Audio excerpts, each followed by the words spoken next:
श्री गुरु महाराज साहब के चरणों में कोटि कोटि प्रणाम है।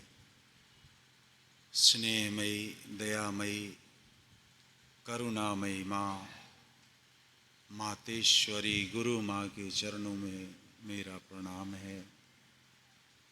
मेरे बगल में बैठे दिव्य चेतना सत्संग के आचार्य परम पूज्य बड़े भैया जी के चरणों में मेरा प्रणाम है। आज के सभा में उपस्थित सभी जिज्ञासु जन को यथा योग्य नमन, वंदन, अभिनंदन। गुरु महाराज साहब कहते, इस संसार में जो भी मानव जोनी के अंदर जन्म लिया है, ईश्वर को प्राप्त करना उसका जन्म सिद्ध अधिकार है। चाहे वो अमीर हो, गरीब हो, विद्वान हो, अनपढ़ हो, शहर में रहता हो, गांव में रहता हो, जिसने भी मानव जोनी के अंदर जिसका प्रसव हुआ है वो ईश्वर को पाने का अधिकारी है। ऐसा परम पूज्य गुरु महाराज साहब कहते हैं। और गुरु महाराज साहब कहते कि हम तो ईश्वर के अंश हैं ना। जब हम उनके अंश हैं तो हमारे पिता वो ईश्वर हैं, वो परमात्मा हैं। और हम एक ऐसे जगत नियंता सामर्थ पिता का संतान होते हुए हम गरीब कैसे हो सकते, असहाय कैसे हो सकते, निरीह कैसे हो सकते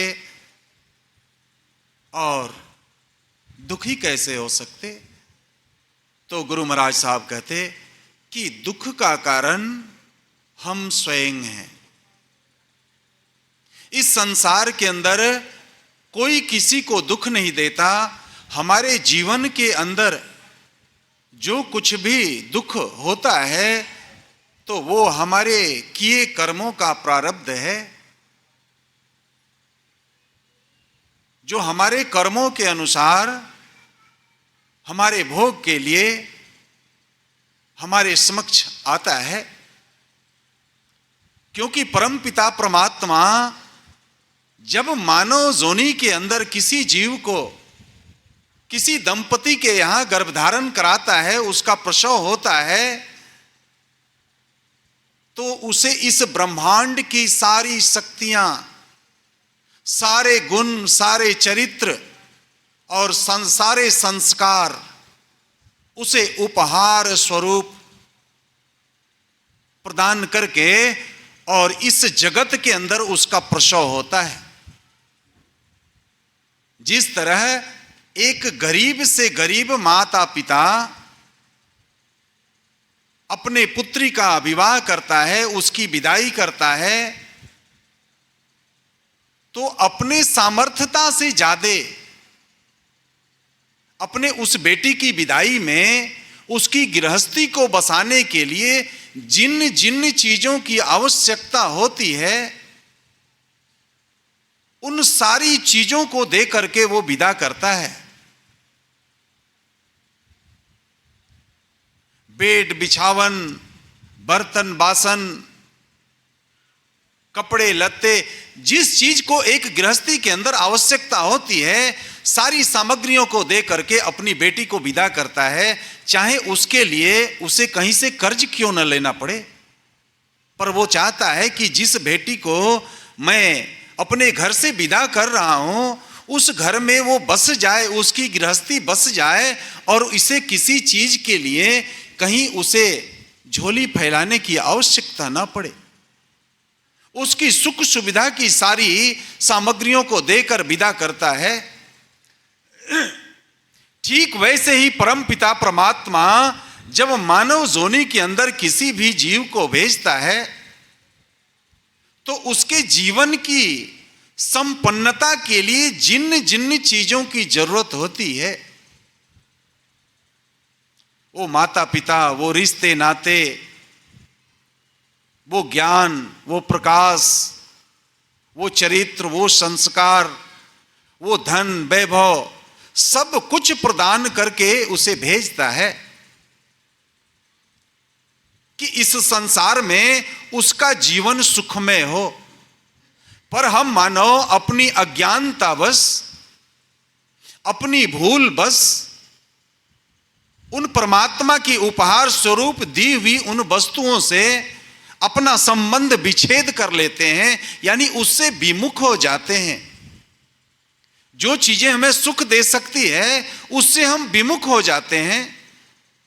हमारी नजरें, हमारी दृष्टि, हमारी सोच, हमारी ख्याल उससे हट जाती है और हम क्षणिक सुख देने वाले उन संसाधनों में, उन सामग्रियों में और उसके अंदर हम फंस जाते हैं। और यही हमारे निज का दुख का कारण होता है, क्योंकि जब हमारे पिता इतने सामर्थ्यवान हैं तो हम कैसे असहाय हो सकते, कैसे असमर्थ हो सकते। एक अमीर पिता का संतान वो गरीब कैसे हो सकता। हां, वो असमर्थ होता है तब तक जब तक वो अंश बना रहता है। जब तक वो वयस्क नहीं हो जाता तब तक अपने पिता के उस धन वैभव का, उसका उपयोग करने का उसे अधिकार नहीं होता। उसका उपयोग वो करता है क्योंकि उसे अपने माता पिता से मिलता है, आदेश मिलता है, पर वास्तव में उसका उत्तराधिकारी वो तब होता है जब वयस्क होता है। कहते हैं कि 21 वर्ष का हो गया उसे मत का अधिकार भी सरकार देती है। वैसे जब वो युवा हो जाता है, वयस्क हो जाता है, तो अपने पिता की सारी संपदाओं का वो उत्तराधिकारी हो जाता है, वो वारिश होता है। ठीक वैसे गुरु महाराज साहब कहते कि परम पिता परमात्मा ने हमें सब कुछ दे करके भेजा है, पर हम तो ईश्वर अंश हैं। उन चीजों का कैसे सदुपयोग करना है, कहां कहां, किस स्थिति, किस परिस्थिति में उसका उपयोग करना है, हमें पता नहीं। और इसका उपयोग करने के लिए, हमें योग्य बनने के लिए, उस कुशलता को हमें अपने अंदर लाने के लिए, उस सामर्थ्यता को लाने के लिए और उस योग्यता को प्राप्त करने के लिए, जिससे हमें ईश्वर के सारे गुण, चरित्र, संस्कार और जितने भी अवतार हैं उन सबों का उत्तराधिकारी बनने के लिए हमें भी उस अंश से पूर्णांश की ओर की यात्रा करना होगा और हमें जवान होना होगा। जिस तरह हम अपने संतान को जवान कर देते हैं तो उसका उत्तराधिकारी हो जाता है, ठीक वैसे गुरु महाराज साहब कहते हैं कि तुम ईश्वर अंश हो। जिस दिन तुम पूर्णता को प्राप्त कर लोगे, पूर्णांश हो जाओगे, उस दिन तुम्हारे अंदर ईश्वरत्व का अवतरण हो जाएगा। अध्यात्म के अंदर जितने भी अवतार की बात की गई है, रामा अवतार, कृष्ण अवतार, मत्स्य अवतार, सूर अवतार, वामन अवतार, परशुराम अवतार, जितने भी अवतार की बात की गई है, एक मानव ईश्वर अंश से यानी आत्मा से परमात्मा की ओर की जब यात्रा करता है तो जैसे जैसे वो पूर्णता के निकट बढ़ते जाता है, वैसे वैसे उसके गुण, उसके चरित्र जो ईश्वर द्वारा उसे प्रदान की गई है, वो अब धीरे धीरे उसे कुछ न कुछ धुंधला सा दिखने लगता है। और जिस दिन वो पूर्णता को प्राप्त कर लेता है, उसे उस परमात्मा के द्वारा प्रदान की गई सारे गुण, चरित्र, संस्कार, उन सारी सामग्रियों का उसे दीदार हो जाता है, उसे दर्शन हो जाता है और वो सारी शक्तियां उसके समक्ष खड़ी होकर के और अपना परिचय देने लगती है। परम पूज्य गुरु महाराज साहब कहते कि हे मानव, हे वक्चन, तुम कहां छोटी छोटी चीजों के पीछे भागते फिरते हो। सिर्फ तुम अपने निज को जान जाओ और निज को विकसित कर लो, उस पूर्णता को प्राप्त कर लो, तो जितने भी देवी देवता की बात तुमने सुना है, उसकी शक्तियों को जाना है, वो सारी की सारी शक्तियां तुम्हारे अंदर जो 7 चक्र हैं, मूलाधार, मणिपुर, नाभि चक्र, हृदय चक्र, कंठ चक्र, आज्ञा चक्र और सहस्त्रसार, इन सारी चक्रों के ऊपर सारे 33 कोटि देवी देवता की जो बात की गई है, वो सारे के सारे इन चक्रों पर विराजमान होकर के और हमारे इस पंचभूत शरीर के अंदर 72,000 नस नाड़ियां गमन कर रही है। सबका नियंत्रण इन चक्रों पर बैठे हुए देवी देवता करते हैं। और गुरु महाराज साहब कहते कि इन देवी देवताओं से भी ऊपर जो परम सत्ता है, उस सत्ता का संचालन करने वाला वो सामर्थ गुरु होता है। गुरुर ब्रह्मा गुरुर विष्णु गुरुर्देव महेश्वर, गुरु साक्षात पार ब्रह्म तस्मै श्री गुरुवे नमः। जो गुरु ब्रह्मा, गुरु विष्णु, गुरु महेश, जो नाभि चक्र, हृदय चक्र, कंठ चक्र पर विराजमान है, वो भी तो प्रकृति के अंदर हैं। और गुरु साक्षात पार ब्रह्म तस्मै श्री गुरुवे नमः।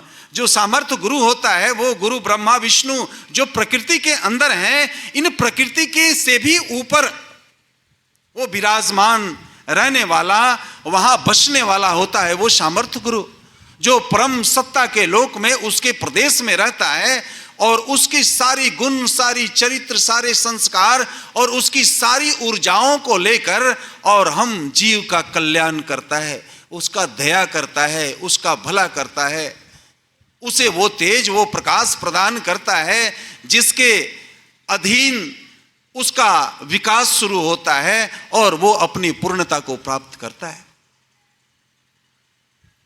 और गुरु महाराज साहब कहते कि ये सारी की सारी चीजें परमात्मा ने आपको दे करके भेजा है। हम उस ब्रह्मा को, विष्णु को, काली को, दुर्गा को, शिव को बाहर ढूंढ रहे हैं, पर वो है तो आपके अंदर ना।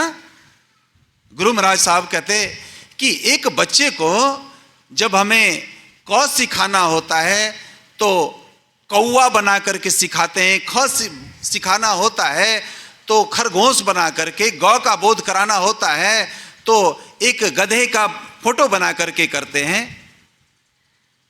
ठीक उसी तरह उस ब्रह्मा विष्णु महेश, काली, दुर्गा, शिव, राम, कृष्ण, इस भगवान देवी देवताओं को बोध करने के लिए एक मूर्ति, एक फोटो, एक कैलेंडर बना करके और हमें उनका बोध कराया जाता है। और जब बच्चा नर्सरी क्लास से पहले क्लास में जाता है तो अब क बोलने के लिए उसे कौवे की सहारा की जरूरत नहीं होती है, उस कौवे को छोड़ देता है। अब क, ख, ग, घ, ए, बी, सी, डी ऐसे बोलता है। और हम एक ऐसे ईश्वर के द्वारा उन सारी संपदाओं को प्राप्त किए हुए एक ऐसे मानव हैं कि हम 2, 4, 5 साल की अवस्था में जब हमारे माता पिता ने, हमारे पूर्वजों ने, किसी ने भी हमें उस ईश्वर को बोध कराने के लिए एक मूर्ति, एक फोटो, एक कैलेंडर से हमें परिचय कराया था। आज हम मृत्यु शैया पर पड़े हुए हैं, हमारी मृत्यु अब निकट आ चुकी है, फिर भी हम उसी मूर्ति, उसी फोटो, उसी कैलेंडर का सहारा लेकर जी रहे हैं। तो एक सामर्थ्य गुरु कहता है कि हे मानव, उस नर्सरी क्लास का बच्चा तो अपना विकास कर लिया और तुम अपना विकास कब करोगे?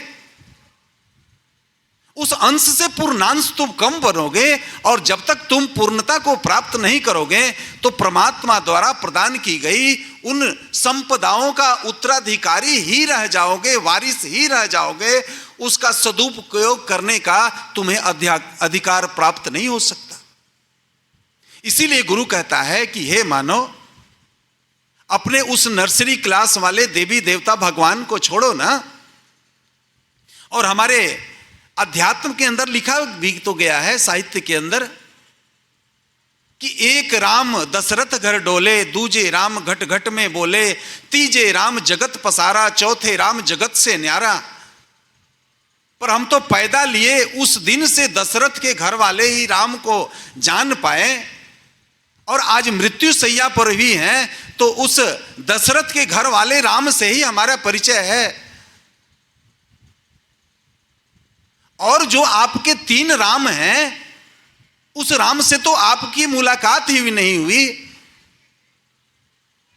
तो अपने संसार को, अपने परमार्थ को और अपने निज को कब जान पाओगे? और उस चौथे राम तक पहुंचने के लिए हमें जो यात्रा करनी होगी, उस यात्रा की प्रविधि भी हमें एक सामर्थ्य गुरु ही प्रदान करता है, और उसे प्रदान करने के वाले हमें नीचे स्तर वाले राम को धीरे धीरे छोड़ना होगा।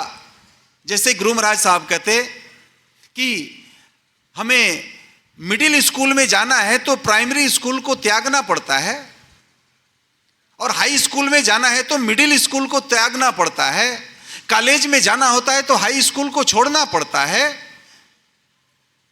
तो हम जिस राम को या जिस ईश्वर को, जिस भगवान को हम लर्निंग में जाने हैं, उसे पकड़ करके इतना जकड़ करके रखे हैं कि हम उसे छोड़ता ही नहीं चाहते।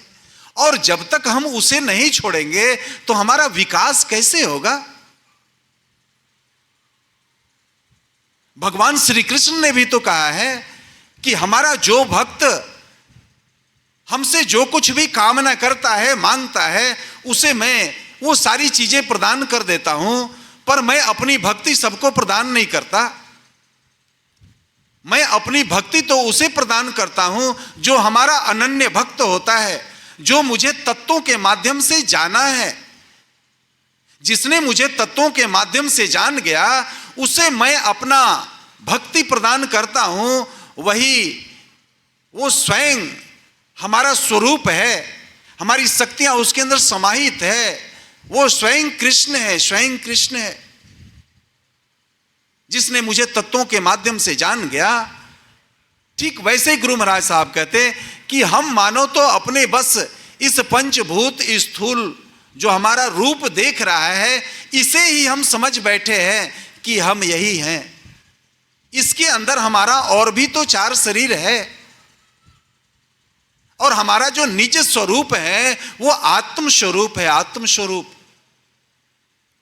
और उस आत्म स्वरूप को ही जानना, उससे योग करना इस मानव जीवन का उद्देश्य है, इस मानव जीवन का लक्ष्य है। पर अपने जीवन में एक गुरु के अभाव के कारण हम इसे ही समझ बैठे हैं, और जिस देवी देवता को फोटो, मूर्ति, कैलेंडर के माध्यम से जाने हैं, उससे चिपक चुके हैं, उसे छोड़ना नहीं चाहते। थोड़ी सी जीवन में दुख, तकलीफ, परेशानी आती है, जाते हैं, कुछ मन्नत मांग देते हैं कि हमारा ये काम हो जाएगा, हमारा दुख दूर हो जाएगा, तो मैं ये चीज चढ़ा दूंगा। अगर हमारी मन्नत पूरी हो गई तो हमने उस देवी देवता को चढ़ा दिया, और अगर हमारी मन्नत पूरी नहीं हुई तो हमने उस मंदिर में जाना छोड़ दिया, उस देवी देवता को पूजना छोड़ दिया, बदल दिया उस देवता को, किसी दूसरे देवी देवता को पूजना प्रारंभ कर दिया। और गुरु महाराज साहब कहते कि एक साधे सब सधे, सब साधे सध जाए।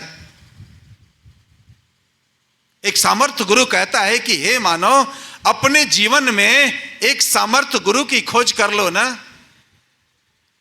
और तुम्हारे जीवन में सामर्थ्य गुरु का आगमन हो जाता है,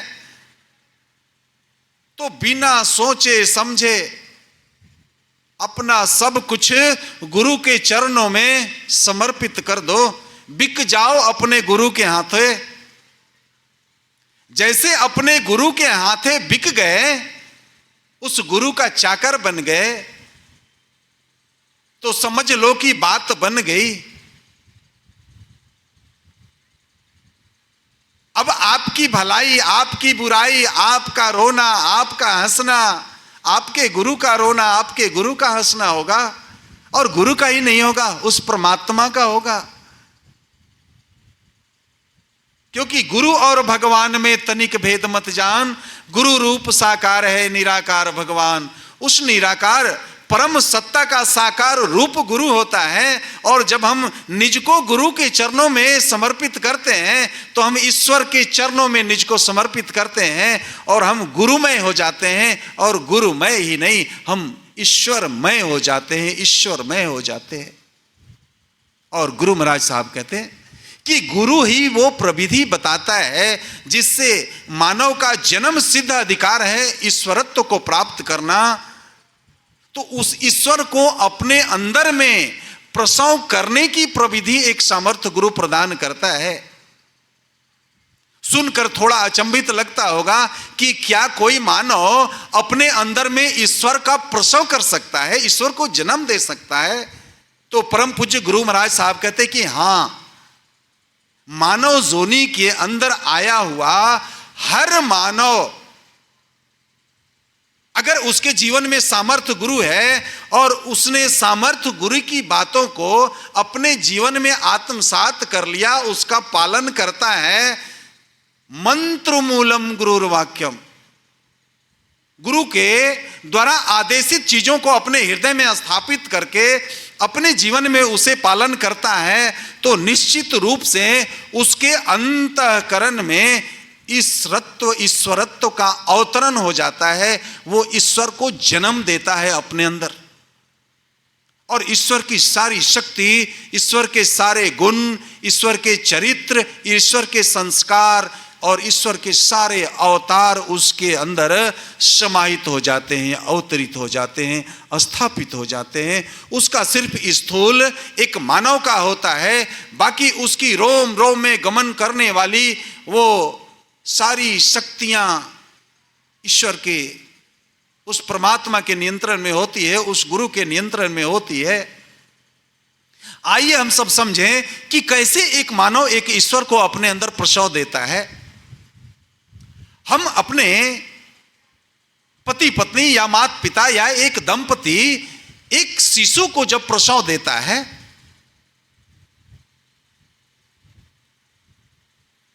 तो वो इसका अंश होता है। ठीक वैसे ही हम आज ईश्वर के अंश हैं, और वो दंपति अपने अंश को यानी उस शिशु का पालन पोषण करता है, उसकी हर छोटी छोटी गतिविधियों पर ध्यान देता है, उसके चीखना, चिल्लाना, रोना, उसका भूख, उसका प्यास, उसकी एक आवाज से उसको प्रसव देने वाली मां उसकी तरफ दौड़ जाती है सारी कामों को छोड़ करके, क्योंकि उसे पता चल जाता है कि वो किस तकलीफ में है, उसे किस चीज की आवश्यकता है, और वो मां उसकी पोषण करती है। और धीरे धीरे उसका अंश, उसका शिशु बालक बनता है, फिर युवा अवस्था में आता है, फिर जवान होता है, और जब जवानी में आता है तो वो पूर्णता को प्राप्त कर लेता है। उसके माता पिता के एक पूर्ण मानव की जितनी शक्तियां, जितने गुण होते हैं, सारे उसके अंदर वो जवानी पर होती है, पूर्णता पर होती है। और अगर उस युवा का किसी युवती के साथ विवाह कर दिया जाए, संबंध स्थापित कर दिया जाए, तो वो भी एक अंश को जन्म दे सकता है। एक अंश को प्रसव देने की सारी शक्तियां, सारी सामर्थ्यता उसके अंदर आ जाती है जब वो पूर्ण मानव बनता है, यानी जब वो जवान हो जाता है। ठीक वैसे गुरु महाराज साहब कहते हैं कि हमारे अंदर हमारा जो निज स्वरूप है, आत्म स्वरूप, वो ईश्वर अंश है। अगर उस अंश को हम जवान कर दें तो वो भी जिसका अंश है उसके समतुल्य हो जाएगा। यानी हम परमात्मा के अंश हैं, ईश्वर के अंश हैं, तो ये अंश जब जवान होगा, पूर्णता को प्राप्त करेगा, तो ईश्वर के सारे गुण, सारी शक्तियां, सारी सामर्थ्यता उसके अंदर अवतरित हो जाएंगी, और उन सारी शक्तियों, सामर्थ्यताओं के साथ उसके अंदर ईश्वर तत्व, ईश्वरत्व का अवतरण हो जाएगा, और उसी के माध्यम से वो उन तत्वों के माध्यम से अपने ईश्वर से वो मिल सकेगा, उसका परिचय हो जाएगा, उससे योग कर लेगा, और उसकी सारी गुण, चरित्र, शक्ति और उसकी सामर्थ्यता, सब चीजों का वो सदुपयोग करने का उत्तराधिकारी हो जाएगा। और ये कैसे होता है? तो गुरु महाराज साहब कहते कि जो एक सामर्थ्य गुरु अपने आत्म जिज्ञासु को दीक्षा स्वरूप जो बीज मंत्र प्रदान करता है और जो साधना की प्रविधियां प्रदान करता है, उस बीज मंत्र और साधना प्रविधि के द्वारा जब हम साधना करते हैं और अपने विचारों के बंधनों को काट करके और निर्विचार की अवस्था में जाते हैं, जहां हम स्थिर हो जाते हैं, शांत हो जाते हैं और निर्मल हो जाते हैं, तो उस ईश्वर अंश को किस चीज का आहार चाहिए जिससे वो विकसित होगा? तो निर्मलता की उसे आहार चाहिए, निर्मलता की आहार चाहिए उसे। और निर्मलता कैसे प्राप्त होगी? तो गुरु की बताई हुई साधना प्रविधि से। और अगर गुरु की बताई हुई प्रविधि को नित्य सुबह शाम हम करते हैं और अपने उस ईश्वर अंश को स्थिरता और निर्मलता की खुराक देते हैं, तो निसंदेह उसका हर पल हर क्षण उस पूर्णता की ओर आगे बढ़ते जाता है। और उसका जो लक्ष्य है वो पूर्णता, वो दिनों दिन वो निकट आते जाती है। और वो लक्ष्य धीरे धीरे अब धुंधला सा दिखने लगता है, और जैसे आगे बढ़ता है वो धुंधलापन भी छटते जाता है, और एक दिन उसके निकट वो पहुंच जाता है और उसका दीदार हो जाता है, उसका दर्शन हो जाता है, उससे मिल लेता है, उससे योग हो जाता है और वो अपने परम पिता से बातचीत करता है। क्योंकि परम पूज्य गुरु महाराज साहब कहते हैं कि ध्यान ही वो एक अवस्था है, वो एक ऐसा माध्यम है जिसमें एक साधक अपने परमात्मा से बातचीत करता है। और इस अवस्था, इस पूर्णता को प्राप्त करने के लिए हमें एक सामर्थ्य गुरु द्वारा प्रदान की गई उस साधना को हर स्थिति परिस्थिति में करना होगा। और इसको करने से ही हमारे अंदर वो स्थिरता आएगी, मन की निर्मलता आएगी, जो ईश्वर प्राप्ति का संविधान है। गोस्वामी जी ने मानस में लिखा है कि निर्मल मन जन सो मोहि पावा, मोहि कपट छल छिद्र न भावा। जो निर्मल मन वाला है वही मुझे प्राप्त कर सकता है, मुझे छलिया मन वाला, कपटी मन वाला मुझे कदापि प्राप्त नहीं कर सकता। पर परम पूज्य ने कहा है कि ये छलिया और कपटी मन कहा गया है, ये कोई बुरी चीज नहीं, ऐसे मन वाला व्यक्ति कोई बुरा व्यक्ति नहीं। छलिया और कपटी मन को उन्होंने स्पष्ट किया है कि हम अपने मन को उस परमात्मा पर केंद्रित करते हैं कि हम अपने गुरु को, अपने भगवान को मैं देखता रहूं, उसे निहारता रहूं, और हमारा मन हमसे छल करके, कपट करके और हमें हमारे गुरु से, हमारे प्रभु से हटाकर और इस संसार की चीजों पर लेकर चला जाता है। ऐसे विचलित मन को परम पूज्य कहते हैं कि ये छलिया और कपटी मन है। और जब हमारा मन एक बिंदु पर, अपने गुरु पर या उस ईश्वर भगवान पर टिक जाता है, तो वही मन शांत मन कहलाता है और वही मन निर्मल मन कहलाता है। और उसी निर्मलता की खुराक इस ईश्वर अंश को चाहिए, जिस खुराक को पा करके वो जवान होता है, उस पूर्णता को प्राप्त करता है। और इस निर्मलता, जब हमारे हृदय के अंदर निर्मलता आ जाती है, कबीर साहब की जब ऐसी अवस्था आई थी तो उन्होंने चिल्ला चिल्ला कर कहा था कि मन निर्मल भया जैसे गंग के नीर, हरि दौड़े पीछे पीछे कहत कबीर कबीर। वो परमात्मा, वो ईश्वर भी ऐसे मानव की तलाश में रहते हैं जिसका हृदय साफ सुथरा हो जाए, निर्मल हो जाए, और उसके हृदय में मैं प्रवेश करके वहां बस जाऊं और उसे मैं अपना माध्यम बना करके और अपनी शक्ति की अभिव्यक्ति कर सकूं और जन जन का कल्याण कर सकूं। ऐसे निर्मल हृदय वाले की तलाश में वो स्वयं परमात्मा रहते हैं। गुरु महाराज साहब कहते कि तुम सिर्फ इसे निर्मल कर लो ना, उस ईश्वर को बुलाने की जरूरत नहीं, उसका तो प्रसव स्वतः ही हो जाएगा और तुम ईश्वरमय हो जाओगे, ईश्वरमय हो जाओगे। पर गुरु महाराज साहब कहते कि हम मानवों के अंदर एक ऐसी मनोदशा है कि हमारा ठीक ठाक चल रहा है, तो गुरु की साधना कर रहे हैं, पूजा कर रहे हैं, और जीवन में थोड़ी सी कठिनाई आ गई, थोड़ी सी कोई बाधा आ गई, तो हम गुरु को छोड़ देते हैं, उसकी साधना को छोड़ देते हैं और उस कठिनाई से लड़ने लग जाते हैं। अरे गुरु कहता है कि तुम्हारी क्या सामर्थ्य था कि तुम अपने किए प्रारब्धों को सामने आ जाने से तुम उससे लड़ करके और पार पा जाओगे।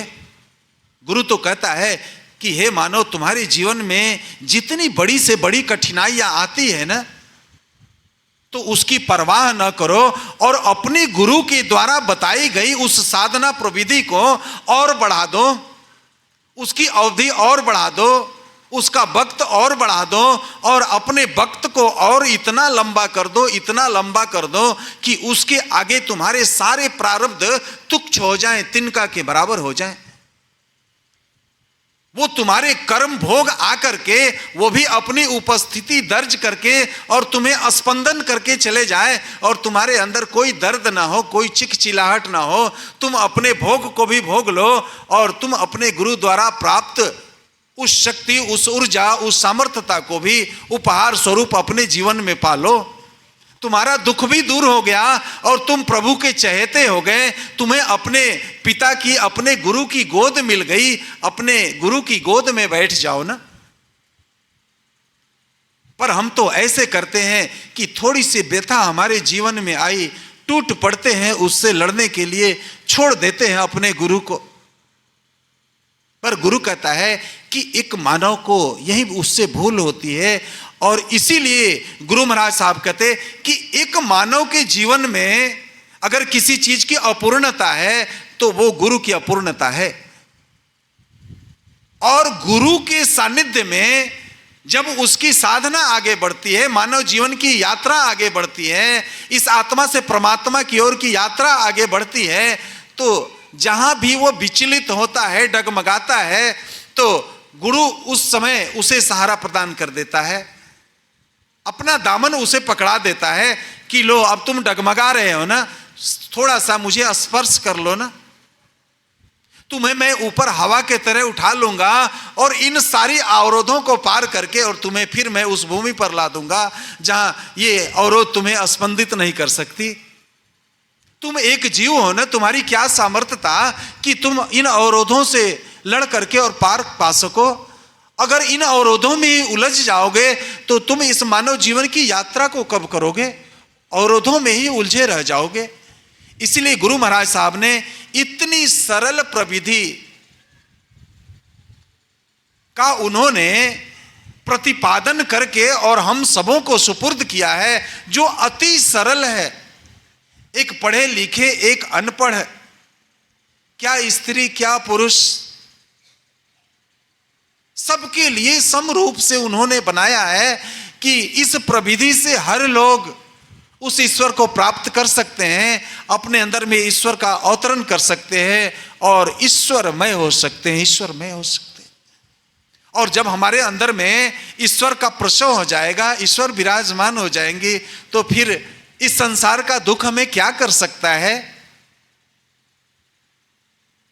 किसी भक्त ने कहा है कि तुम तसल्ली न दो, सिर्फ बैठे रहो, वक्त कुछ मेरे मरने का टल जाएगा, क्या ये कम है मसीहा के रहने से ही मौत का भी इरादा बदल जाएगा। अगर हमारे ईश्वर, हमारे प्रभु, हमारे गुरु, हमारे अंदर उनका अवतरण हो जाता है, उनकी उपस्थिति रहती है, तो इस संसार के किन कष्टों की क्या औकात, जो हमारे हृदय में उस गुरु को और उस परमात्मा को रहते, उसकी क्या औकात की उसके नजदीक वो पहुंच जाए। वो तो दूर से ही देखकर भाग जाएगा ना। तो फिर वो दुख तकलीफ, वो पीड़ा हमें कैसे परेशान कर सकती है, हमें कैसे दुख दे सकता है।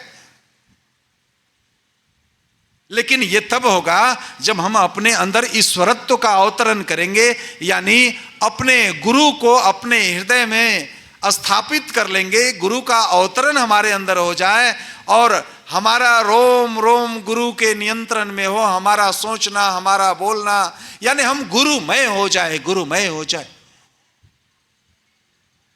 गुरु के इच्छा से, गुरु की सोच से ही हमारा सब कुछ हो। गुरु के बिना कुछ नहीं। ये हृदय गुरु के बिना न धड़के, ये श्वासें गुरु के बिना न चले। यह अवस्था, यह स्थिति आ जाए तो समझ लो कि तुम्हारे हृदय में गुरु का, उस ईश्वर का, उस परमात्मा का अवतरण हो गया है। तुम ईश्वरमय हो गए हो, तुम गुरुमय हो गए हो, तुम गुरुमय हो गए हो। और इस अवस्था को प्रदान करने वाला अगर कोई सत्ता इस ब्रह्मांड के अंदर है तो वो है एक सामर्थ्य गुरु। सिवा इसके इस सृष्टि के अंदर किसी की हस्ती नहीं जो इस अवस्था को प्राप्त करा दे एक मानव जोनी में आए हुए मानव से। इसलिए सामर्थ्य गुरु का गुणगान सभी करते हैं। गुरु की महानता, देवी देवता, भगवान, देवलोक में रहने वाले, वो स्वर्ग लोक में रहने वाले देवतागण भी गुरु के लिए तरसते हैं, क्योंकि उनके उस लोक में भी गुरु का अभाव है। पर परमात्मा ने रहम करके इन 84 लाख जोनी के अंदर, मानव जोनी के अंदर ही गुरु की व्यवस्था की है। और गुरु चेताता है कि हे मानव, अपने संसार के सारे कामों को करते हुए कुछ वक्त निकाल करके और अपने गुरु की बताई हुई उस प्रविधि को कर लो ना। अपने गुरु से जुड़ जाओ ना, अपने गुरु के चहेते बन जाओ ना। तब तुम्हें अपनी कोई फिक्र करने की जरूरत नहीं। तुम्हारा गुरु ही तुम्हारा फिक्र करेगा, तुम्हारा गुरु ही तुम्हारा ख्याल करेगा। तुम्हारे पास आने के लिए किसी कठिनाई को, किसी बाधा को, किसी रोग व्याधा को बड़ी सोचना पड़ेगा कि मैं वहां जाऊं कि नहीं जाऊं। और ये सारी उपलब्धियां अगर हो सकती है तो एक सामर्थ्य गुरु के माध्यम से ही हो सकती है। और हम सब भी ऐसे सामर्थ्य गुरु की सूक्ष्म और पूर्ण उपस्थिति में उनके दरबार में बैठे हैं। और आइए हम सब भी उनके द्वारा प्रदान की गई उस प्रविधि के द्वारा अपने सदगुरु, उस परमात्मा, उस प्रभु से मिलने का प्रयास करें। इसकी क्रिया और इसके विषय में विस्तार रूप से पूज्य भैया जी हम सबों को संबोधित करेंगे और इस क्रिया को प्रैक्टिकल रूप से वो कराएंगे जो हमारे परम पूज्य कराया करते हैं और जिसकी हमारे जीवन में परम आवश्यकता है, परम आवश्यकता है। तो आइए हम सब परम पूज्य भैया जी के मुखारबिंद से इस क्रिया को सुने। ओम श्री गुरुवे नमः।